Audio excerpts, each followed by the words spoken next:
Bonne année 2025. Donc là, on va faire le bilan du mois de décembre. Je vais montrer chaque euro gagné, même perdu. Il va y avoir une belle surprise dans cette vidéo. J'ai contacté quelqu'un qui travaille pour un broker régulé en France et je lui ai demandé pas mal de questions, donc restez bien à l'affût. Qu'est-ce qui se passe si un broker fait faillite? Pourquoi tu as des brokers qui offrent des bonus douteux? Ils vont parier sur le fait que leurs clients vont perdre. Est-ce qu'on peut observer et dire qu'un broker nous vole par rapport à des spreads qui, comme tu dis, peut-être changent tout le temps? Pour moi, c'est une grosse arnaque.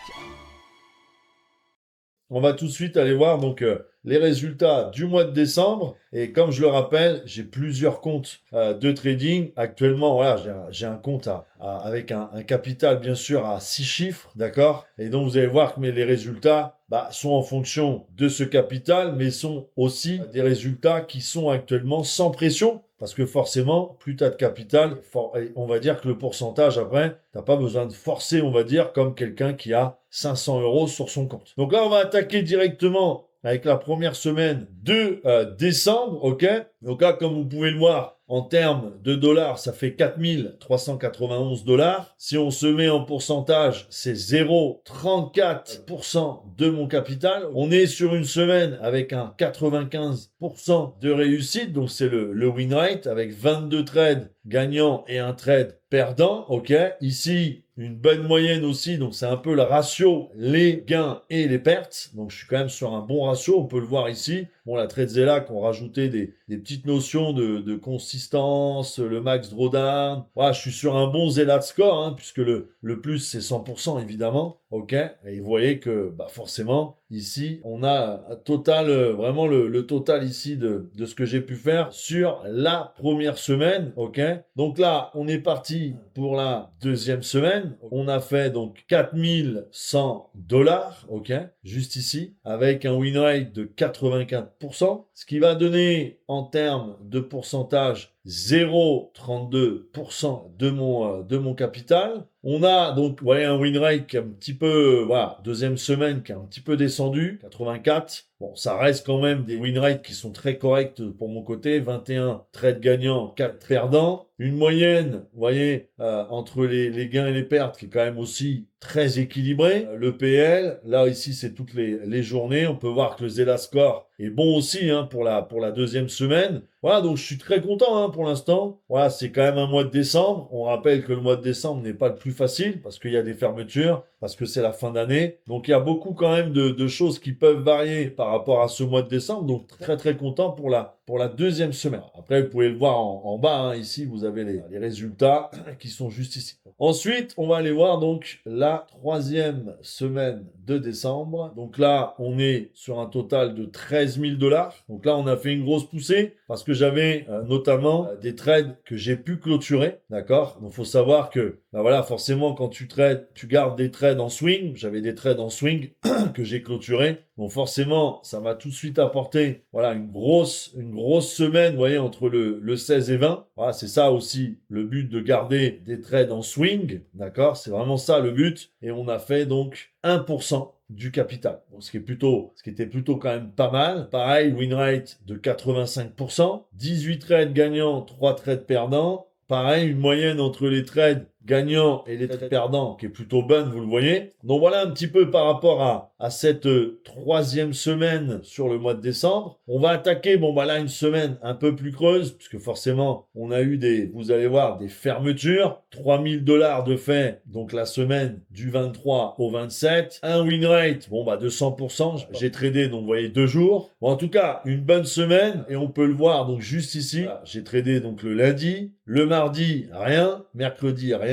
Ici, le jeudi, rien, puisque le DAX était fermé. Et j'ai retradé, vous voyez, le 27, d'accord? Donc voilà un petit peu, vous voyez, pour la semaine juste de Noël. En termes de pourcentage, on n'a pas été voir, donc ça fait 0,24%. De toute façon, moi, mon objectif, en règle générale, il n'atteint jamais les plus de 0,50 par jour. C'est très, très rare que je fasse beaucoup plus que ça. Parce que comme je l'ai dit, je n'ai pas besoin de forcer. Quand tu as un capital un peu plus élevé, ça te permet justement de rester un peu plus sans pression et vite d'atteindre tes objectifs. Et forcément, avec quelqu'un, comme je l'ai dit, qui a 500 ou 1000 euros, il a besoin de forcer un peu plus parce que le capital n'est pas assez élevé. On va faire du 30 au 31 pour terminer. Donc là, ça fait 800 $52, ok, pour celui-là, 75% de win rate. On est en termes de pourcentage, voilà, 0,07 forcément. J'ai pas fait un gros chiffre sur 2 jours. Une journée, le win et le loss qui est plutôt bon aussi. On a notamment fait qu'une seule journée, vous voyez ici de trade. Donc j'ai pas tradé le 31 ou c'était le 31, j'ai pas voulu trader, enfin bref. J'ai tradé qu'une seule journée, de toute façon vous le voyez. Là on a fait le pourcentage déjà, faible pourcentage. Bon, le Zelat score est plutôt bon. Donc voilà un petit peu, vous voyez, sur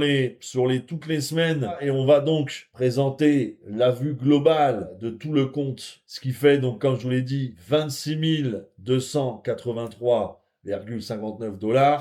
Un win rate de 88, qui est quand même pas mal, 70 trades gagnants, 9 perdants, donc je suis content, vous voyez, c'est vraiment, pour moi, quand même un bon mois de décembre, je peux pas me plaindre. On a quand même, vous voyez, une bonne moyenne de 379 en gain et de 41 en perte, très très bonne moyenne. Un Zelat score qui est quand même plutôt bien équilibré, ok, avec des PL, vous voyez, des fois ça a monté. En termes de pourcentage, vous voyez, 2%, alors oui, ça peut paraître pas forcément beaucoup. Bah ouais, 2%, il y en a qui vont dire, waouh, c'est pas beaucoup, mais ce qui compte, c'est le capital derrière. Voilà, c'est ce qui fait la différence, comme je vous l'ai dit, de quelqu'un, un petit capital, et de quelqu'un qui a un plus gros capital. Donc regardez bien toujours, parce que en termes de chiffres, 26 000, c'est quand même, on peut pas dire que c'est pas bien, on peut pas dire que c'est pas une somme quand même, mais si on regarde en pourcentage, c'est 2%, donc c'est pas beaucoup. Il y en a qui diront que c'est pas beaucoup, il y en a qui font beaucoup plus que ça tous les mois, bien plus que moi. Mais ce qui compte, c'est que j'ai réussi aujourd'hui à avoir un capital adéquat pour ne pas forcer, comme je vous l'ai dit. C'est ça aussi le bilan, et le but c'est surtout d'être régulier aussi. Moi je cherche vraiment la régularité, je cherche pas les grosses performances, mais le but c'est vraiment d'équilibrer au maximum un petit peu. On va dire que pour le mois de décembre, si on veut parler un petit peu en termes de santé de marché, je trouve que le mois de décembre a quand même été bon. C'est vrai que j'aurais pu mettre un peu plus de pression vis-à-vis des fermetures. La volatilité était au rendez-vous. Moi, j'ai pas trouvé pour un mois de décembre, parce que souvent on l'entend, le mois de décembre n'est pas bon pour les traders. J'ai envie de te dire, à part la volatilité et les jours, par exemple, moi, le DAX a fermé, j'ai pas pu trader. Je vois pas ce qu'il y a eu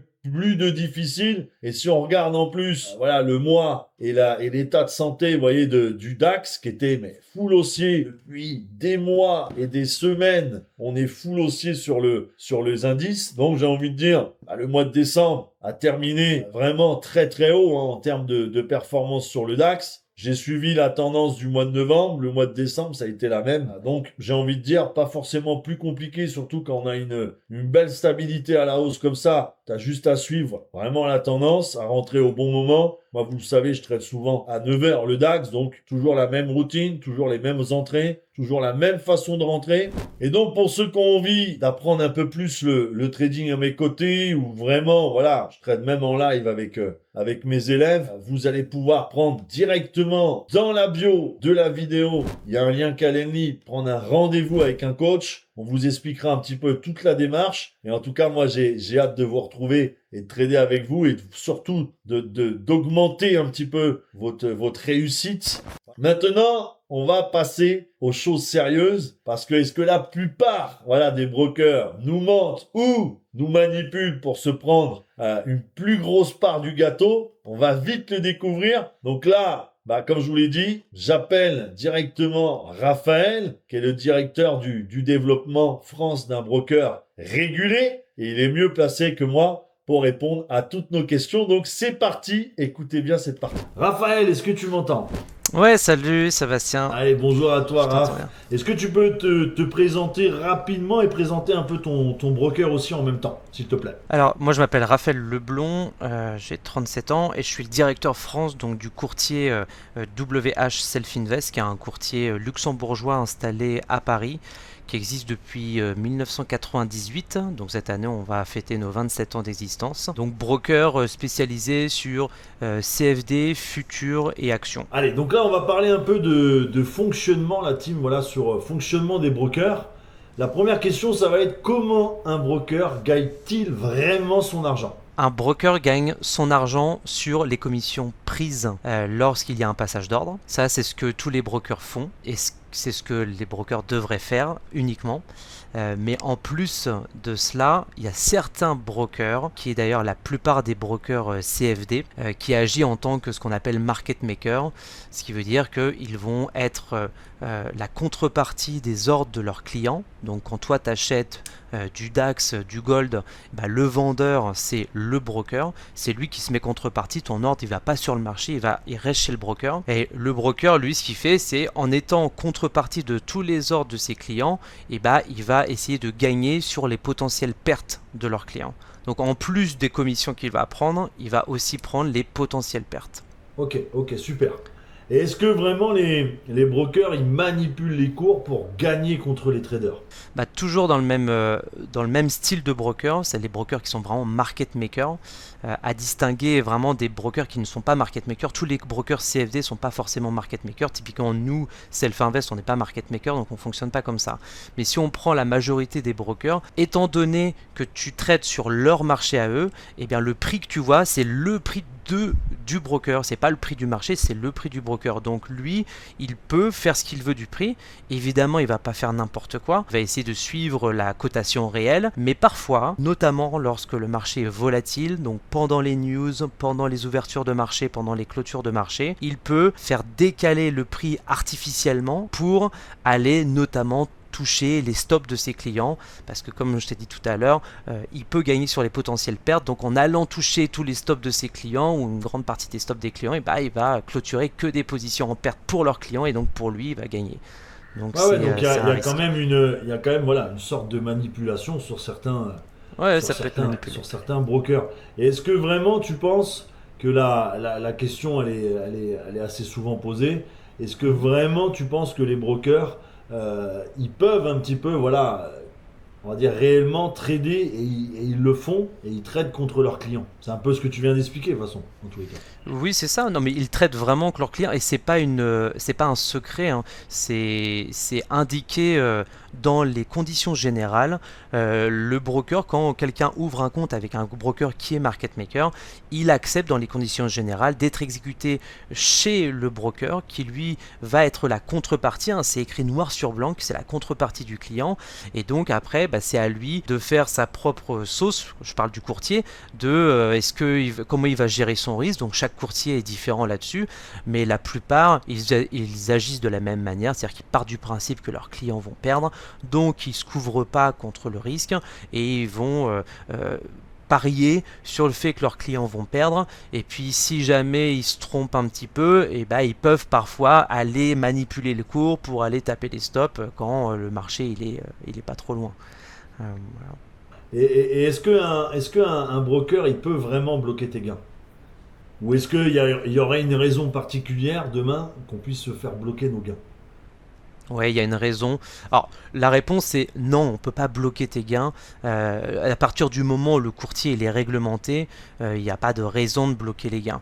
Donc non, ça n'arrive jamais. Tu prends n'importe quel broker, au moins en Europe, physiquement en Europe, ça veut dire qu'il est réglementé en Europe. Là-dessus, tu n'auras jamais de gains bloqués. Mais quand ça arrive, c'est parce que c'est une arnaque ou que le courtier il est en offshore, et ça peut évidemment arriver. Moi, tous les jours, j'entends des gens qui se sont fait arnaquer, et c'est 100% du temps des courtiers qui sont offshore, avec qui tu peux effectivement te faire bloquer, mais c'est pas les gains qui sont bloqués, c'est l'argent que tu as déposé qui est bloqué, que tu peux jamais retirer. Mais sinon non, il n'y a pas de la seule raison valable, c'est lorsque le client a triché. Parce qu'il peut tricher parfois chez le broker, même quand c'est un broker régulé, parce que moi je l'ai vécu, pas beaucoup, mais je l'ai vécu suffisamment de fois pour m'en souvenir. Avec le courtier, le client, il va trader, en fait il va déceler une faille chez le broker, et donc il va jouer sur cette faille, et ça va lui permettre de gagner tout le temps. Donc il ne trade pas, hein, il triche complètement. C'est que dans ce cas-là où le client il a triché, et donc c'est comme s'il avait volé l'argent. Donc dans ce cas-là, c'est logique de pouvoir refuser évidemment ses gains s'il a triché, mais sinon il n'y a pas de raison. Ok. Et quelle est la commission réelle derrière un trade? Qu'est-ce qu'on doit comprendre derrière une commission? Ce que tu dois déjà prendre en compte quand tu trades, tu as le spread, okay, ça c'est une commission. Alors le spread, généralement le courtier il a une commission dans le spread, mais tu as toujours un spread de marché. donc qui est la commission en gros du marché, pour faire simple. Et puis sur cette commission de marché, le courtier souvent il ajoute sa commission à lui, donc tu payes le spread. Parfois tu vas payer aussi en plus de ça une commission fixe, qui est la commission à 100% du broker. C'est la rémunération du broker. En plus de cela, tu as ce qu'on appelle des swaps.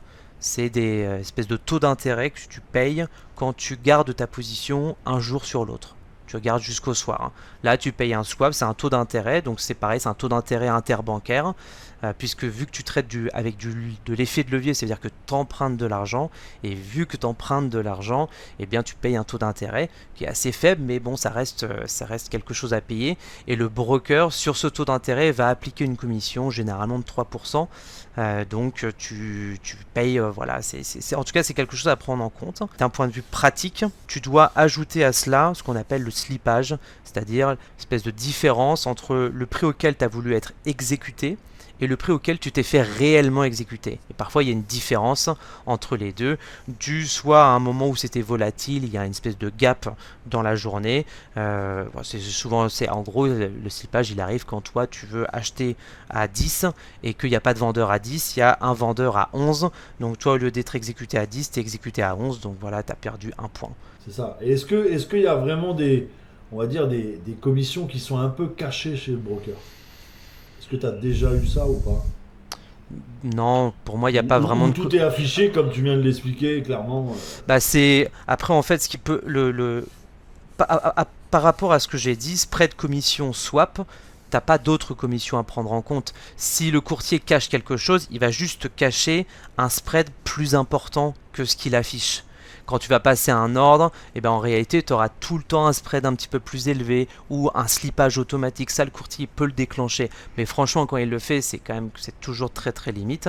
Ce qu'il faut juste savoir, c'est je me souviens ce que je t'avais expliqué, c'est quand tu as un courtier qui est avec MT4 automatiquement met un spread, met une commission en plus que ce que le courtier prend.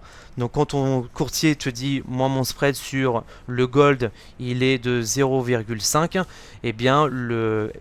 quand tu es sur MT4, MT4 va te mettre à 0,6. Et toi, c'est écrit sur le site c'est 0,5, mais en fait avec MT4 tu es à 0,6 parce que MT4 prend toujours une commission plus élevée, prend toujours une commission sur les ordres. Donc voilà. Et est-ce que tu sais un petit peu pourquoi aussi, tu vois, la différence, tu vois, entre beaucoup de brokers, pourquoi il y a une telle variation souvent de spread? Parce qu'il n'y a jamais les mêmes spreads, si tu regardes bien les brokers. Et pourquoi? Est-ce que tu sais un peu la raison? Oui, parce que le spread, généralement, c'est la vitrine du broker, c'est la commission qu'il affiche.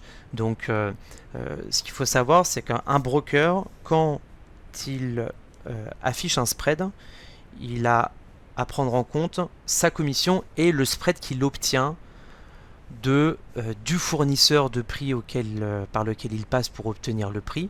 Donc, si on prend un exemple concret, si tu traites du DAX, souvent le DAX, le spread que les fournisseurs proposent, il est à 0,2 points. Donc ça, c'est le spread que le broker va obtenir. Et lui, il va ajouter sa commission. Donc il va mettre 0,8 par exemple pour que ça fasse 1 point au total. Mais tu as des brokers qui vont soit être plus gourmands et vont mettre une commission plus élevée pour arriver à 1,5, soit le broker travaille avec un fournisseur qui lui offre un spread qui est variable ou qui est pas hyper bon. Donc il est à des fois 0,2 mais des fois il est à 0,5 et donc parfois il peut varier. Et ça, la commission du broker elle varie pas, elle est fixe. Par contre le spread qu'il obtient du marché, elle est variable parce que c'est un spread qu'il arrive à obtenir auprès d'un ce qu'on appelle un liquidity provider ou un fournisseur de prix. Il y en a plein qui existent dans le monde et donc chaque courtier passe avec des fournisseurs de prix différents qui leur donnent des prix différents. Moi j'ai travaillé pendant 10 ans avec un broker qui changeait régulièrement de fournisseur de prix. Donc nous on voyait notamment le spread sur le DAX, parfois il était à 0,9 fixe, c'était exceptionnel, voire 0,8 fixe, c'était exceptionnel, et puis du jour au lendemain, boum, il passe à 1,5, 2, 3 en variation et tout ça, et on comprenait rien, et en fait c'est juste que le broker, bah, il changeait de fournisseur de prix, parce que je sais pas, son fournisseur il voulait plus travailler avec, puis il en avait un autre, enfin bref, c'est assez, bon voilà, c'est ce qui explique pourquoi tu as des différences entre chaque courtier, voilà. Et justement, par rapport à ça, est-ce qu'on peut dire ou est-ce qu'on peut observer et dire qu'un broker nous vole par rapport à des spreads qui, comme tu dis, peut-être changent tout le temps.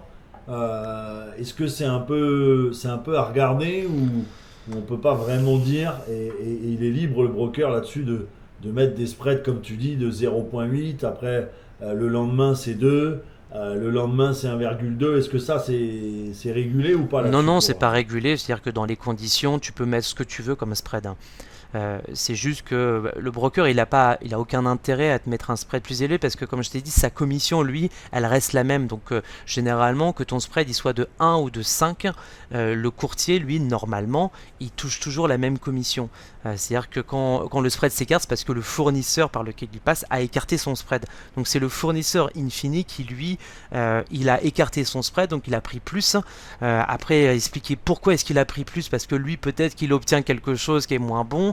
Enfin bon, ça peut s'expliquer de plein de manières différentes, mais le broker il vole pas, il a pas, lui son intérêt c'est que le truc il soit stable, que tout le monde soit heureux, parce que si demain tu passes de 1 à 5, bah t'as les clients qui partent, donc lui il a aucun intérêt. Et puis franchement, entre toi et moi, vu que la plupart des courtiers sont market makers, le spread c'est peanuts pour eux.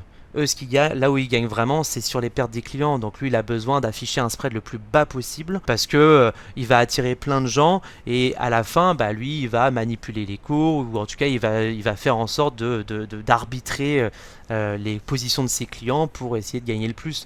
Le spread, c'est rien pour lui. Et est-ce que tu pourrais nous donner un petit peu, selon toi, professionnel comme tu es dans les brokers, quelle est pour toi la meilleure plateforme de trading? Pour moi, le meilleur courtier, et c'est une des raisons pour lesquelles moi je l'ai intégré en tant qu'employé, mais je le fais en tant que trader compte propre, WH Self Invest, c'est un peu le courtier par lequel tu termines ton chemin de trader particulier.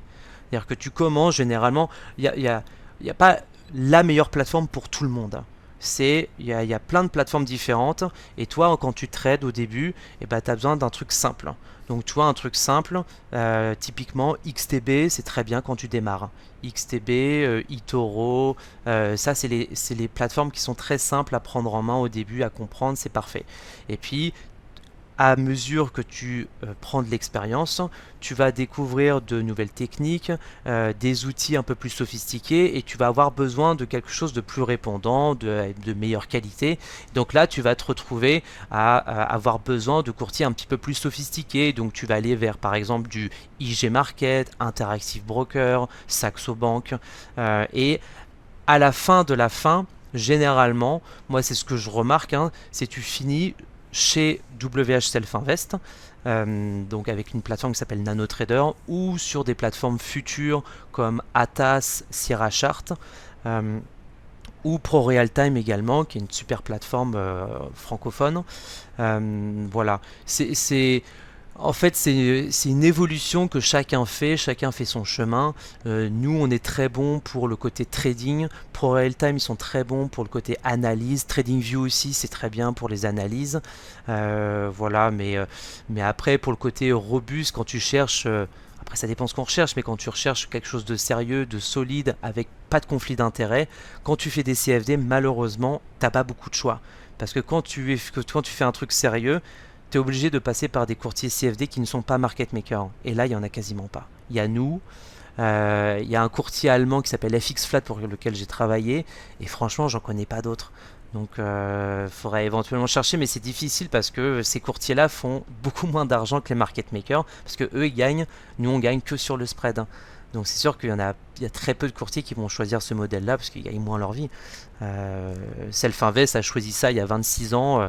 Je pense que c'est surtout pour des questions éthiques et pour des questions de gestion de risque parce que quand tu as des positions à gérer sur le marché, bah, tu peux prendre des risques. Tu vois, tu as des courtiers qui font faillite parce que ils ont mal géré les risques et que leurs clients, bah, à un moment, ils ont trop gagné. Et eux, ils n'ont pas pu gérer sur leur trésorerie, ça leur a fait perdre direct de l'argent et ils n'en avaient pas assez, ils ont mal géré la trésorerie et du coup, ils ont tout perdu. Et ils se retrouvent en appel de marge comme un trader particulier et ça, c'est arrivé plein de fois.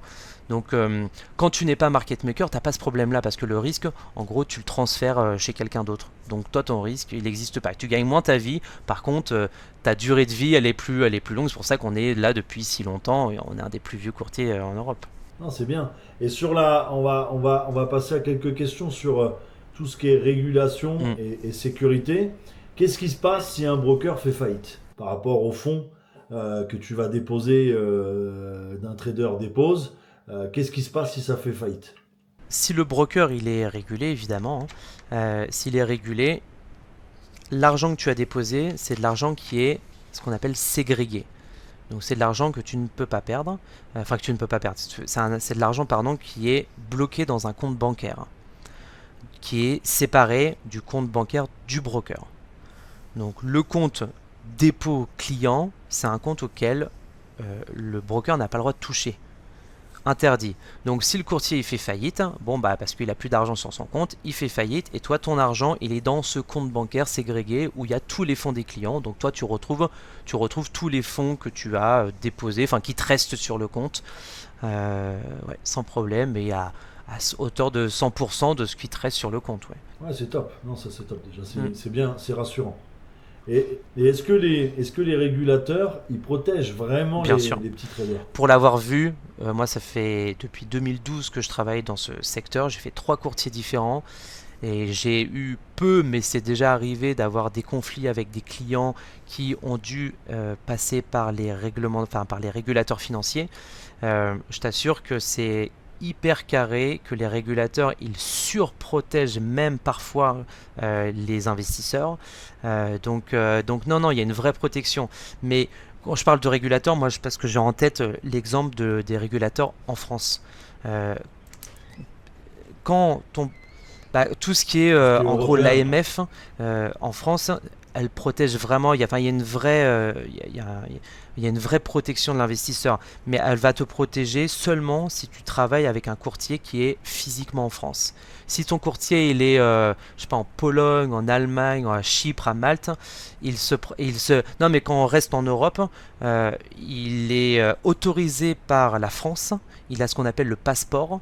Mais il n'a pas, ce n'est pas du tout la même sécurité que si tu as un bureau en France. Si tu as un bureau en France, l'AMF protège et surveille vraiment le courtier.